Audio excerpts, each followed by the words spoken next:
what do we got? Ryan writes, "Hey, Collider crew, love the show and appreciate what you're doing for movie fans. My question is about veteran A-list actors and if they still have to go through the auditioning process. For a movie like The Intern with Anne Hathaway and Robert De Niro, does De Niro still have to go out and audition for movies like this? Or does everybody just know how good he is that when the script gets to his desk, he signs on if he wants to do it or not?" You'd be surprised that how many of the biggest name actors still have to go out and work and fight like everybody else. Maybe not like everybody else, but have to go out and work and fight to get roles. I remember it was never more poignant to me than when we had James Gunn in studio and we were talking to him about Guardians of the Galaxy, and he started telling some stories about some of the unbelievably huge names that came in and read for Star-Lord before they ultimately decided, apparently very wisely so on Chris Pratt. I think what happens sometimes, and I can't wait to get to Schnepp on this, who probably had to audition and read a lot of guys, but my impression would be that you probably do have some instances where it's like, you know what, this director is going to do this film and he's always had Joseph Gordon-Levitt in mind for it. And they just send it off to Joseph Gordon-Levitt and say, look at the script, are you interested? But for a lot of times, I still think it's not the traditional auditioning process, but yeah, they probably got Robert De Niro might be good for this. Let's bring him in and have him do a table read with us or have him do a read and, kind of evaluate if he's the right guy for it, if we need to move on to somebody else. Because once again, some of the names that they auditioned for Star-Lord were impressive, and how they ended up with Chris Pratt is really kind of crazy. But but Schnepp, you've been through this process from the directors and the writers' point of view. Mm-hmm. Do you just say, there's a guy we want, just hire him? Or do you sometimes have to bring in several famous people to read and audition for it? Well, luckily, when you're directing cartoon shows, you can the agencies will they'll send you a list of here's if you're picking from this group of people, here's these 50 people, or here's these 30 people.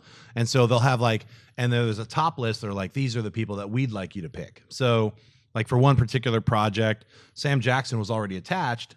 And so we didn't even have to, he was already going to play a voice. So that was a done deal. He came as a producer and as a voice actor, but then the other two lead actors had to be picked, and the studio had these two, and then I suggested these other two. I suggested Nick Offerman and Aaron Paul, and we didn't have to audition them because it's look, if you take this person's voice, you can imagine it, and this person's voice, you can imagine it, them working together. So it was up to them and they both accepted it. So those kinds of things, usually when it's a well-known actor or actress, especially with a voiceover, because they're already hey, listen to their voice. You can watch any number of things that has their voice. You can imagine it. So it makes it a lot easier, and you never have to audition them. Usually, I found that I've never had to audition an actor or actress. It's usually hey, send them the script and see if they want to do it, and they always say, because you already know what their voice is. Yeah, and usually it's a quality enough project where it's not shaky, where they're all right, yeah. So I've never had a no. So it's I've auditioned on smaller budget things. I've auditioned unknown people, and that sometimes is hard, and especially when you go into the non-SAG world, it gets a lot harder. So sometimes people joke about SAG, or if they're not, AFTRA, it's difficult because you have a lot of people auditioning who've never done anything in front of a camera. So they freeze up. And so you might think somebody's from theater and they're good. Then you put a camera there, they're frozen and weird and sweating. You're why don't you act like the way you did when we talked just in person? I know, but there's so you have to run people through the mill to get that, hey, they're comfortable with a lens right next to them with lights and 17 people around them. They're not going to start crying. That's happened before. People Dude, break. I'm sorry, okay? I had Ellis. Ellis actually did do a reading for us at Henson. I have to say, we have a script over there, and he popped up as one of the main characters. And we're mutual friends with somebody, and I didn't know he was going to read as one of the main characters. I was like, Ellis, what are you doing here? It's I'm reading for Scrimble Scromble, whatever the guy's name was. I can't say, but he killed it. So I'm if we do this series, I'm going to kill to get this guy to do it. I'm like a bad penny. I always turn up. I know, he just showed up. I was like, what are you doing here, Ellis? And you're so good. But I mean, Schnepp and I, we put Marissa Tomei through the ringer before we decided on her. That's true. Aunt May. The most famous example of this, I think, recently would be Robert Downey Jr. actually screen testing to play Iron Man, because the studio wanted somebody younger, and Downey's look, I'm happy to audition for that. I think more often than not, when you have a big name actor, somebody like De Niro probably didn't have to do anything. He just said, yeah, I guess I'll do The Intern. But I was listening, I think it was Alec Baldwin was talking to Howard Stern about this, and they have meetings. So now it's a lot more professional than just sitting in a room and looking at your script and waiting to go in and screen test. Is that you sit down with somebody, a director, a producer, whoever, you have lunch, you talk about the character, where you know that this person has a body of work, and you just want to make sure you're on the same page as far as where this character is going to go, as opposed to, hey, I need you to prove to me that you know how to do this character. I already give you the credibility as being a great actor. We just need to make sure that our ideas are on the same page before we sign on the dotted line. To go back to what you were talking about here, and I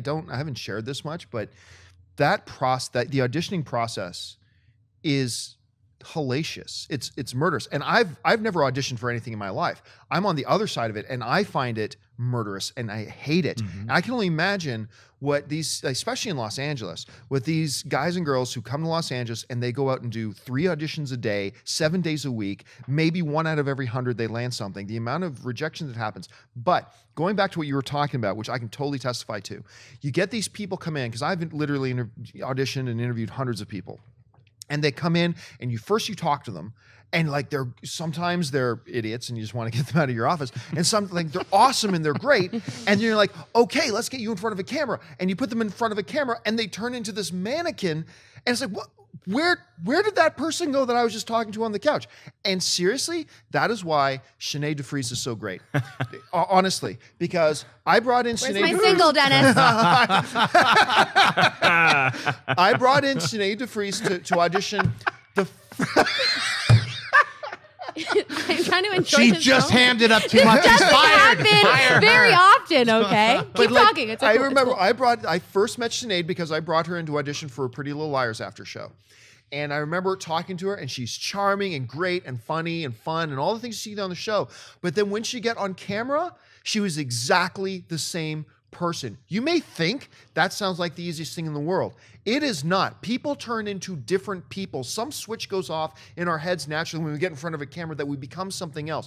And Sinead's natural personality and everything just came through on camera as well. And I remember when we needed to fill in for Movie Talk, I was like, oh, I got a girl. I know a girl who works with me over on this Pretty Little Liars after show. Let's get her in to fill in. And she came in and filled in once. And then the rest of us, Amy Rose was still with us at the time before she retired.